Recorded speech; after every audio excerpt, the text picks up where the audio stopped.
जय हिंद दोस्तों, नमस्कार। स्वागत है आपका सिलेक्शन गुरुजी ऑनलाइन के ऑफिशियल यूट्यूब चैनल पर।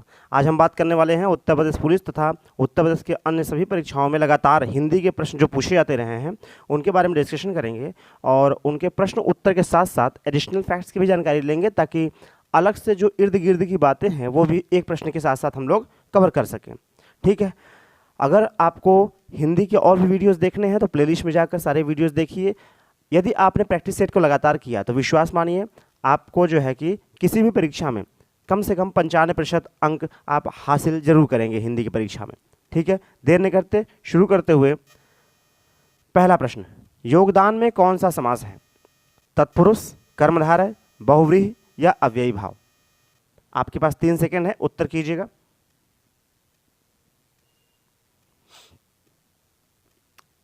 अगर आपने चुना ऑप्शन नंबर ए तत्पुरुष समास, बिल्कुल सही जवाब है। योगदान में तत्पुरुष समास है।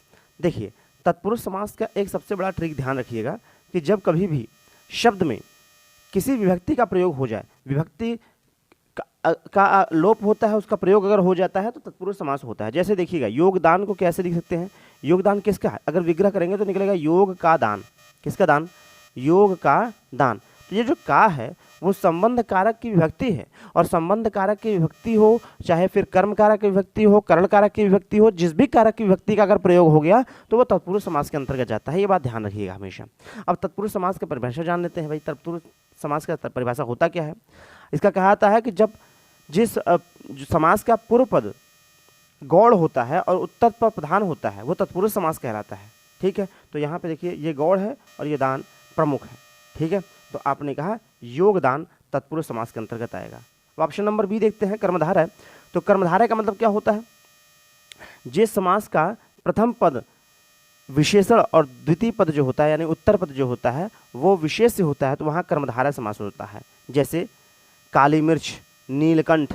ठीक है, इस प्रकार के नीलकंठ कर्मधारय में भी जाता है, कंफ्यूज मत होइएगा। यदि कर्मधारय ऑप्शन में नहीं, नीलकंठ बहुव्रीहि में भी जाता है, और यदि बहुव्रीहि ऑप्शन नहीं हुआ तो कर्मधारय होता है, क्योंकि नीलकंठ विशेषण विशेष से का संबंध होता है। ठीक है, नील ये विशेषण है और कंठ जो है विशेष से हो जाता है। चलिए, बहुव्रीहि समास।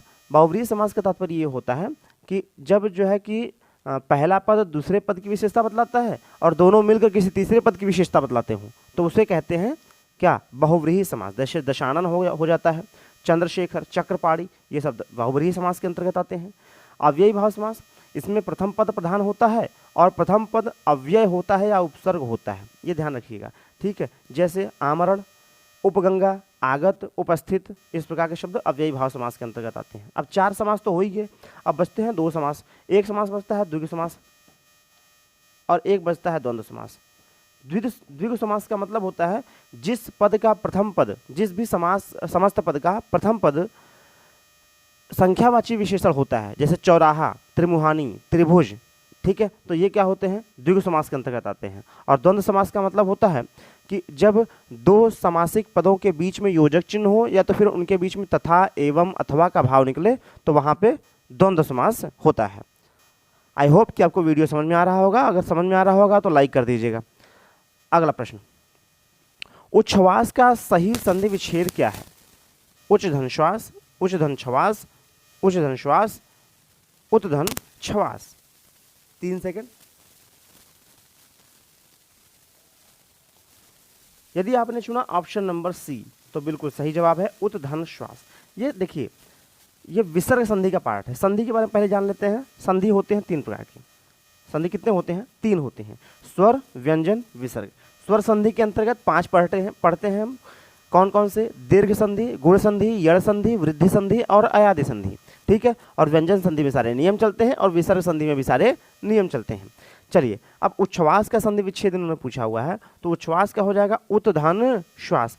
तो आधा तो के साथ साथ जब बड़ा श मिलता है तो वो होता क्या है कि वो आधा च, ये आधा तो जो है वो आधा च हो जाता है और जो श होता है वो छ हो जाता है, तो इसीलिए उत्धन श्वास मिलकर हो जाता है उच्छ्वास। ठीक है, अगला प्रश्न, जो हर समय अपना मतलब साधता हो उसे क्या कहा जाता है? परमार्थी, स्वार्थी, मतलबी या स्वार्थी?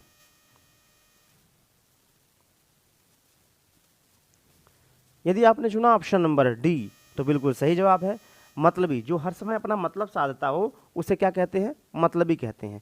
अब देखिए मतलबी और स्वार्थी में एक छोटा सा डिफरेंस है, उसको समझिएगा। मतलबी का मतलब होता है कि आदमी हमेशा प्रयास करता है कि हमारा काम कैसे बनेगा, बस उस फेर में रहता है। और स्वार्थी का मतलब होता है, स्वार्थी का ये तात्पर्य होता है कि आप जो है कहीं भी कोई काम होता है तो वो अपने स्वार्थ, अपने हित के बारे में सोचता है, दूसरों के हित के बारे में नहीं सोचता है, वो स्वार्थी होता है। और मतलबी का मतलब हमेशा वो सोचता है कि अपने मतलब का काम कहाँ से निकल पाएगा, ये अपने मतलब का काम खोजता हमेशा। और स्वार्थी कहीं भी जाता है, जब कहीं काम होता है, कोई काम होता है, तब वहाँ अपना स्वार्थ दिखाता है। ये हल्की सी पतली लाइन होती है इस स्वार्थी और मतलबी में, ध्यान रखिएगा। अगला प्रश्न, बहिर्मुखी शब्द में कौन सा उपसर्ग है? बहिर, बहिर, बहिस, बहि। यदि आपने चुना ऑप्शन नंबर ए बहिर तो बिल्कुल सही जवाब है। यहाँ पे बहिर उपसर्ग हो जाएगा। अब उपसर्ग का मतलब क्या होता है? कोई एक विशेष शब्द है, शब्द के पहले प्रयुक्त किया गया शब्दांश उपसर्ग होता है। अब देखिए बहिर्मुखी में ये है बहिः, अगर सही में अगर संधि विच्छेद किया जाए तो ये होगा बहिः धनमुखी, तो ये हो जाएगा बहिर्मुखी, ठीक है। लेकिन चूंकि यहाँ पे विसर्ग का ऑप्शन नहीं है, और विसर्ग का ऑप्शन रहे न रहे, हिंदी में विसर्ग का आप जो है कि उपसर्ग नहीं लगाएंगे। आपको जब भी लगाना है तो देखिए बहिर आधा र ऊपर लगा हुआ है ना, तो उस आधा र को ही हम कहेंगे बहिर और धनमुखी। तो ऑप्शन नंबर ए सही हो जाएगा, ठीक है। अगला प्रश्न, निम्न में से कौन सा मिश्र वाक्य नहीं है? एक विज्ञान गोष्ठी हुई जिसमें अनेक वक्ता बोले, वह परिश्रमी ही नहीं वरन ईमानदार भी है। मैंने एक पुस्तक खरीदी जो नई है, यह वही बच्चा है जिसे बैल ने मारा। 3 सेकंड। यदि आपने चुना ऑप्शन नंबर बी, वह परिश्रमी ही नहीं वरन ईमानदार भी है, तो यह बिल्कुल सही है। यह मिश्र वाक्य नहीं है, यह संयुक्त वाक्य है। कौन सा वाक्य है? यह संयुक्त वाक्य है। देखिए संयुक्त वाक्य क्या होता है? संयुक्त वाक्य वो होते हैं जब दो या दो से अधिक सरल वाक्य एक दूसरे से मिले, लेकिन बीच में, उनके बीच में कोई एक समुच्चय बोधक अव्यय जोड़ दिया जाए, ठीक है। जैसे वरन देख रहे हैं आप, ये क्या है? समुच्चय बोधक अव्यय है। जैसे यहाँ पे अगर लग जाए इसलिए, अतः, ठीक है, अगर लग जाए तथा, एवं, और, लेकिन, किंतु, परंतु, अथवा, ठीक है, इस प्रकार के जब शब्दों का समुच्चय बोधक अव्यय का जुड़ाव होता है तो ये हो जाता है संयुक्त अव्यय। और जब होता है जो, जिनके, जिसके लिए, जिसका, जिसे, इस प्रकार के शब्दों का जुड़ाव होता है तो वो मिश्र वाक्य होता है। जैसे देखिए ऑप्शन नंबर ए में देखिएगा, एक विज्ञान गोष्ठी हुई जिसमें अनेक वक्ता बोले, तो मिश्र वाक्य।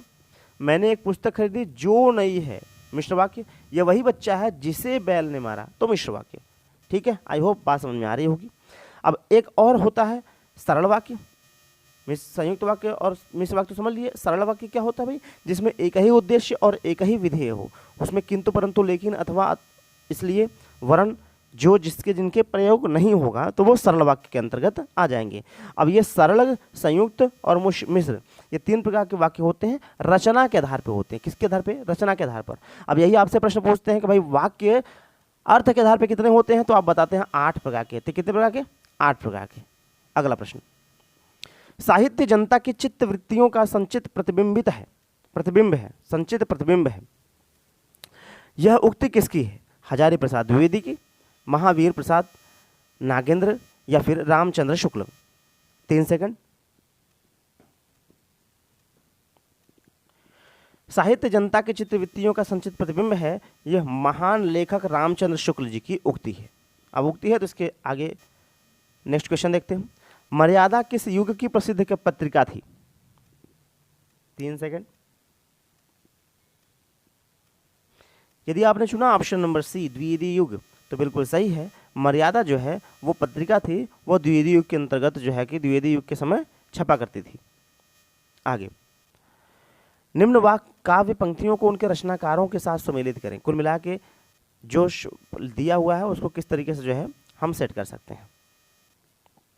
आपके पास 5 सेकंड है सेट करने के लिए।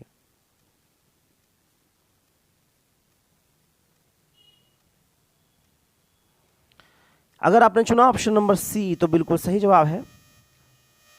भक्ति ही ज्ञान ही नहीं कुछ भेदा, तो आपने कहा ये तुलसीदास जी द्वारा लिखा गया। किसके द्वारा लिखा गया है? तुलसीदास जी द्वारा, ठीक है। हम राज्य के लिए मरते हैं, ये मैथिली शरण गुप्त जी द्वारा लिखा गया है।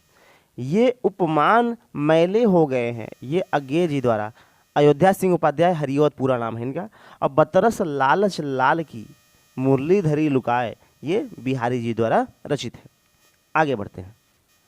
अब ये कृतज्ञ का इन्होंने विलोम पूछा हुआ है, आपके पास 3 सेकेंड है। कृतज्ञ, अभ्यस्त, संपादित, कर्तव्य।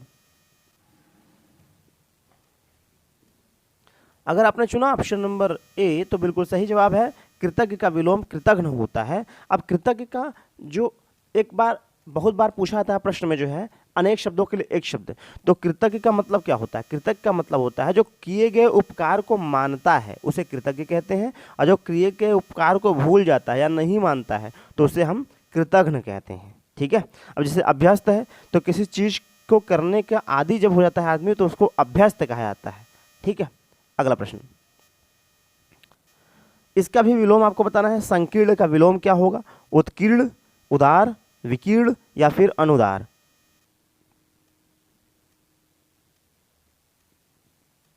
यदि आपने चुना ऑप्शन नंबर सी विकीर्ण तो बिल्कुल सही जवाब है। संकीर्ण का विलोम विकीर्ण होता है। संकीर्ण का मतलब बिल्कुल सिकुड़ा हुआ, छोटा, ठीक है, एक लिमिटेड दायरे में, और विकीर्ण का मतलब फैला हुआ। अगला प्रश्न, अगला प्रश्न पर्यायवाची से है, ध्यान रखिएगा, इसमें लिख नहीं पाए हैं, यह है पर्यायवाची। तो मृगधर किसका पर्यायवाची है? सिंह, चंद्रमा, शिव या फिर मयूर?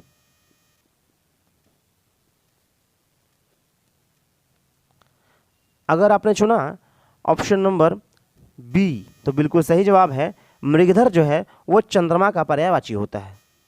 चंद्रमा के और भी पर्यायवाची हैं, जैसे शशि है ना, सुधांशु, राकेश, ठीक है, तो ये सारे सारे चंद्रमा के पर्यायवाची होते हैं। ठीक है। अगला प्रश्न देखते हैं। अगला प्रश्न में कह रहे हैं हम, नीचे दिए गए शब्द के अर्थव्यंजक 4 विकल्प दिए गए हैं, सर्वाधिक उपयुक्त अर्थव्यंजक विकल्प चुनकर लिखें। ठीक है। मतलब गयंद का अर्थ क्या होता है? बड़ा घोड़ा, जंगली भैंसा, गैंडा या फिर बड़ा हाथी? 3 सेकेंड। गयंद का तात्पर्य होता है ऑप्शन नंबर डी, बड़ा हाथी। मूढ़चेता का अर्थ क्या होता है? मूर्ख जो बाद में चतुर बन गया हो, आलसी या फिर मूर्ख या दूसरों को मूर्ख बनाने वाला।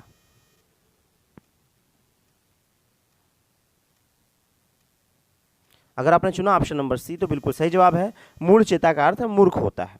प्रायोगिक का क्या अर्थ होता है भाई?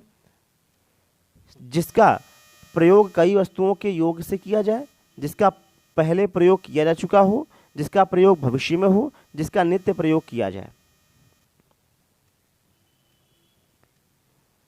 यदि आपने चुना ऑप्शन नंबर बी तो बिल्कुल सही जवाब है। जिसका पहले प्रयोग किया जा चुका हो उसे हम कहते हैं भाई प्रायोगिक है ये। ठीक है, क्या है? प्रायोगिक। खिली हुई हवा आई, फिरकी सी आई चली गई, पंक्ति में अलंकार कौन सी है? उपमा, अनुप्रास, संभावना या फिर उत्प्रेक्षा अलंकार? 3 सेकंड। यदि आपने चुना ऑप्शन नंबर ए उपमा अलंकार तो बिल्कुल सही जवाब है। उपमा अलंकार जो है वो अर्थालंकार का भेद होता है, ध्यान रखिएगा। अर्थालंकार के अंतर्गत उपमा भी आता है, रूपक भी आता है और ढेर सारे आते हैं। शब्दालंकार में 5 आते हैं। तो उपमा अलंकार का तात्पर्य क्या होता है कि जब किसी एक वस्तु की ठीक है, जब किसी एक वस्तु की तुलना दूसरे वस्तु से कर दी जाए तो वहां उपमा अलंकार होता है। और उपमा अलंकार के जो है जो तुलना प्रकट करने वाले शब्द होते हैं वो सा, सी, सरिस, समान, है ना। इस प्रकार के जब शब्द काव्य में आपको देखने को मिल जाए तो आप कह दीजिए कि भाई उपमा अलंकार है। आंख मूंद के आप टिक कर देंगे उपमा अलंकार। अभी अनुप्रास अलंकार क्या होता है भाई? अनुप्रास अलंकार जहां वर्णों की बार बार आवृत्ति होती है वहां अनुप्रास अलंकार होता है। ठीक है, कनक कनक ते सौगुनी मादकता या फिर चारु चंद की चंचल किरणें, ठीक है, यह अनुप्रास अलंकार होता है। अभी उत्प्रेक्षा अलंकार क्या होता है? अब जहां पे जो है कि उपमेय में उपमान की संभावना की जाए, ठीक है, तो वहां पे उपमा अलंकार होता, सॉरी, उत्प्रेक्षा अलंकार होता है। अब इनके जो शब्द होते हैं वो होते हैं जनु जानहु, मनु मानहु, है ना, मानो जानहु। इस प्रकार के शब्द जो है कि जब प्रयोग में आ जाए काव्य में तो आप कह दीजिए उत्प्रेक्षा अलंकार का पार्ट है। ठीक है। अगला प्रश्न, पापी मनुज भी आज मुख से राम नाम निकालते, इस काव्य पंक्ति में कौन सा अलंकार है? विरोधाभास, दृष्टांत, विभावना या फिर उदाहरण? 3 सेकंड। यदि आपने चुना ऑप्शन नंबर ए तो बिल्कुल सही बात है। पापी मनुज भी आज मुख से राम नाम निकालते, विरोधाभास अलंकार है इसमें। कैसे विरोधाभास अलंकार है? क्योंकि एक तरफ पापी मनुष्य की बात हो रही है और दूसरी तरफ पवित्र राम जी की बात हो रही है, ठीक है। तो ये दोनों के दोनों आपस में बिल्कुल विपरीत हो गए, ठीक है। तो यहाँ पे विरोधाभास अलंकार हो जाता है। चलिए अगला प्रश्न, शांत रस्त का स्थायी भाव क्या है? शांत रस्त का निर्वेद, रति, श्रृंगार या फिर ग्लानि? यदि आपने चुना ऑप्शन नंबर ए तो बिल्कुल सही जवाब है। शांत रस का स्थायी भाव निर्वेद होता है। शांत का निर्वेद, शांत रस का मतलब बिल्कुल देश दुनिया से बिल्कुल विरक्ति का भाव अगर आ जाए तो वहाँ पे शांत रस का जिक्र होता है और निर्वेद हो जाता है। अभिरति किसका स्थायी भाव है? ये श्रृंगार रस का स्थायी भाव। किसका है? श्रृंगार रस का स्थायी भाव। और ग्लानि, ग्लानि किसी का होता नहीं है, ठीक है। वैसे अगर देखा जाए तो श्रृंगार जो है यहाँ श्रृंगार रस दिया हुआ है, श्रृंगार का रति होता है, ठीक है। ग्लानि किसी का स्थायी भाव नहीं होता है। अगला प्रश्न, कुल मिलाकर आत्मरक्षा। देखिए अब यहाँ पे स्टेटमेंट 1 स्टेटमेंट 6 इनके साथ अब ये यर और लोवा को सेट करना है आपको, ठीक है। तो पूरा मिला के एक सेंटेंस तय करना है आपको। और कैसे सेंटेंस को तय करेंगे? 5 सेकेंड आपको दिया जाता है।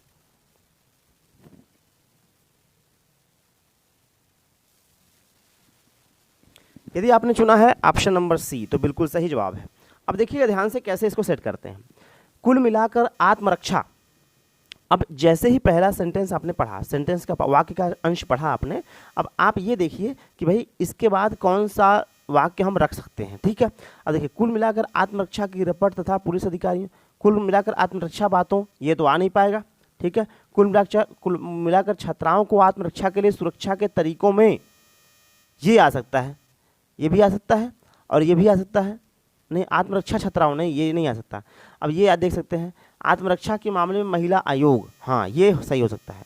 वो, अब वो किस में है? एक में है, इसमें नहीं है, इसमें नहीं है और इसमें भी नहीं है, ठीक है। अब इसको चेक करके देख लेते हैं कि सेंटेंस बैठ रहा है कि नहीं। वो य र ल।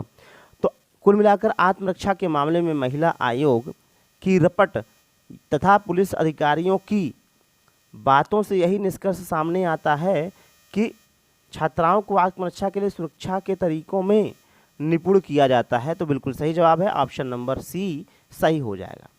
अगला प्रश्न, अगला प्रश्न भी आपका वाक्य निर्धारण से है, ठीक है। वाक्यों का सही क्रम आपको बैठाना है। 5 सेकेंड आपको मिलते हैं।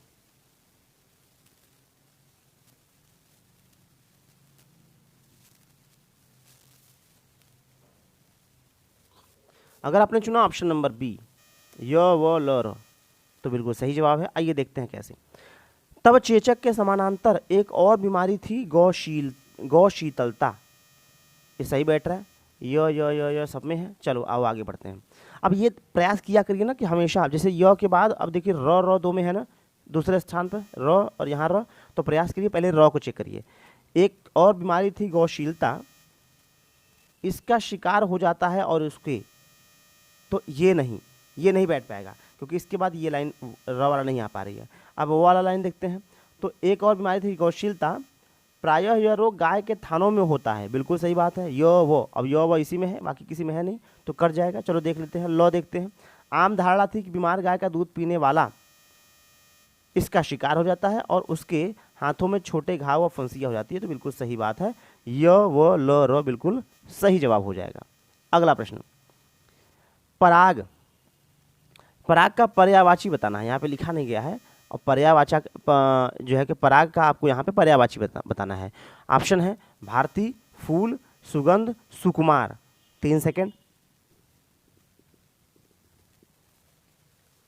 अगर आपने चुना ऑप्शन नंबर सी सुगंध तो बिल्कुल सही जवाब है। पराग का जो पर्यायवाची होता है वो सुगंध होता है। सुगंध हो गया, खुशबू हो गया, महक हो गया, सुवास, सुरभि, परिमल, ये सारे किसके? सुगंध के पर्यायवाची हो गए। अब फूल की अगर बात करते हैं तो फूल के पर्यायवाची कौन कौन से भाई? कुसुम हो गए, सुमन हो गए, प्रसून, लतांत, मंजरी, पुहुप, गुल, ये सारे फूल के हो गए। भारती की बात करें तो भारती के पर्यायवाची हो गए वाणी, वागीश, वागेश्वरी, वीणावादनी, वाचा, शारदा, सरस्वती, है ना, ये सारे भारती के पर्यायवाची हो गए। सुकुमार की बात कर लेते हैं तो सुकुमार का मतलब जानते हो क्या होता है? ऋतुराज, बसंत, है ना, बसंत को ही ऋतुराज कहते हैं। बसंत हो गया, ऋतुराज हो गया, बहार, मधुमास, ऋतुपति, ये सारे सारे किसके पर्यायवाची हो गए? सुकुमार के। इस प्रकार से अगर आपने पूरा वीडियो देखा होगा तो आपका बहुत बहुत धन्यवाद। वीडियो पसंद आया होगा तो बिना लाइक कीजिए मत जाया करिए, और यदि आप चैनल पर नए हैं तो चैनल को सब्सक्राइब कर लीजिएगा और दोस्तों को शेयर कर दीजिएगा। मिलते हैं अगले वीडियो में, तब तक के लिए जय हिंद, जय भारत।